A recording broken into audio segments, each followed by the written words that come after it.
What's good, everybody? It's your boy, O'Shea Duke Jackson, back at it again with another episode of the Celebrity Junk. I would like to have a discussion about Megan Thee Stallion. And I want to be very clear with Megan Thee Stallion. The reason why I'm being clear is because Megan Thee Stallion alleged that Tory Lanez shot her in the foot. That was congruent with the prosecution's findings, which was congruent with the jury's decision. Now, the outcome of that decision was 10 years in prison in a California state prison for Mr. Tory Lanez. Now, be it as it may, that is a very controversial decision. You have those who believe that it happened and those who believe that it didn't happen. I'm not dealing with that. But I want to talk about, I think, some underlying factors that maybe could have pressured the state of California to make sure they got a conviction. And that was a lot of feminist blogs in feminist media, starting with, Gayle King's interview with Megan Thee Stallion. It was the same thing with R. Kelly. When they wanted to demonize R. Kelly, it started with Gayle King and then the Lifetime movie thing and the Lifetime documentaries. And, they had to get this guy. They had to make him look like he was guilty, and they did, and he made some mistakes. But let's get to our culture, the African-American community. There was a lot of support coming from African-American female blogs. And some blogs just share the information and not take a biased position. You might see somebody like, let's say, The Shade Room. The Shade Room just kind of reports the news and doesn't really take a lot of positions, unlike Madame Noir or Bossip, which were very clear in their decision that Tory Lanez was guilty and something needed to happen to him. That would be the same case, I believe, with Hollywood Unlocked to a certain degree. So there were some blogs and some black female media, although, Hollywood Unlocked is owned by a man, Mr. Jason Lee. However, that media company is very heavily supported by black women. So black women in the media and YouTubers and just those on their Twitter, they were supporting Megan Thee Stallion, okay? Rightfully so. Because this situation was more, in their opinion, was not just about her. It was also about them. Because they had felt like, hey, listen, this is what we've been telling you. These black men have been doing X, Y, and Z to us. We've been victims of abuse. This is historical fact. And enough is enough. So we need a conviction. We don't care how popular he is. We need to let him be the example of how you treat black women, or rather how you should not treat black women.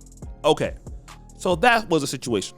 So Megan Thee Stallion, after getting this particular verdict in her favor on the behalf of black females in the community, she had an opportunity to do what most of us would believe, which would involve some parity, and that is, you know what, it would probably be a good idea to go and give one of these black blogs an exclusive interview.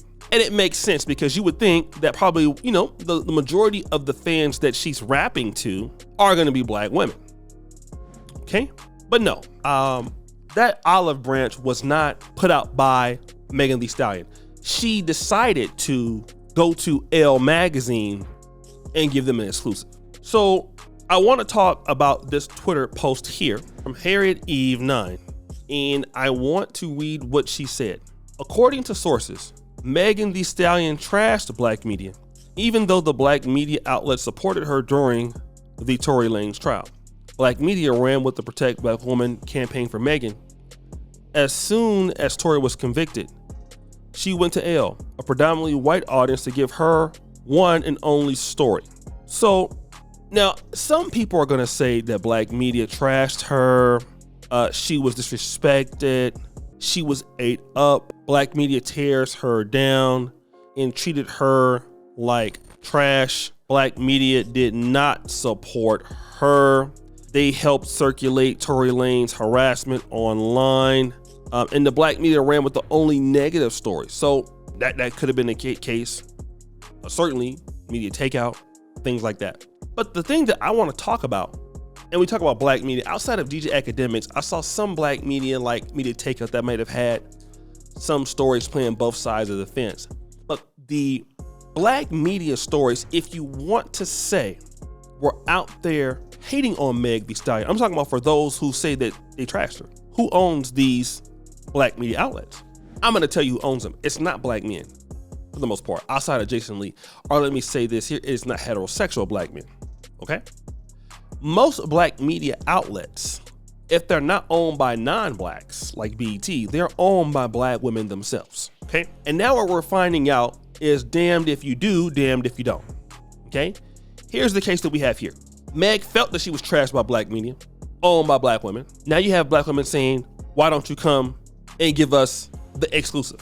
And this is interesting because this is the entitlement, if we're gonna use that part of the argument, that certain men are complaining about. So you decide that you wanna treat her, if this is the argument, and I'm gonna get back to the other part. If this is the argument, you treated her like trash. Now you expect her to come and give you an exclusive. Let me use another thing that black men can understand. You wanna treat black men like trash.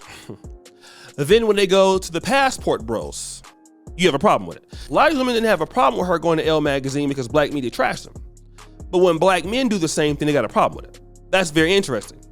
But let me go back on the other side. For those black media outlets who did support her, why didn't she go to them? Because for sure, Bossip was supporting her. Madame Noir was supporting her. There is never a time that Bossip or Madame Noir will take a man's side. Never. The reality is the white man's ice on one half was colder. Because we can say that, oh, black people don't support. Black folks are cheap. Black people are this and that. Okay, but then on this other argument, because she still could have went to the black media and gave him a story. Here's something we can have talked about. There's a lot of black people out there who will support you. Why does the whole black community, and then go on to Elle, the white media outlets. And see, the issue that I want to make here is a lot of sisters do not support each other as much as we think, okay? A lot of this women's empowerment that we're hearing, Black Girls Rock, I can tell that a lot of that stuff is, in my honest opinion, it is hid within a lot of jealousy for each other in the sisterhood. I would go as far as to say some ladies are even hateful towards each other. And then a lot of the same things that they complaining about black men, they're justifying what Megan Thee Stallion is doing. When Megan Thee Stallion is getting treated by black media, which is owned by black women for the most primarily the case, they don't have no problem with her going away to the white folks. If black men are being mistreated, if he goes to somewhere that's non-black, y'all are upset, he's a sellout. No matter how bad you get treated by, black women, you're supposed to take it. But you ain't got that patience for each other as black women. That's very interesting. So brothers, as you know, it's always something here in nigga land. So guys, what do you think? It's your boy O'Shea Duke Jackson back at it again with another episode of The Celebrity Junk. Appreciate you for all that you do. Subscribe to the bell. We're out.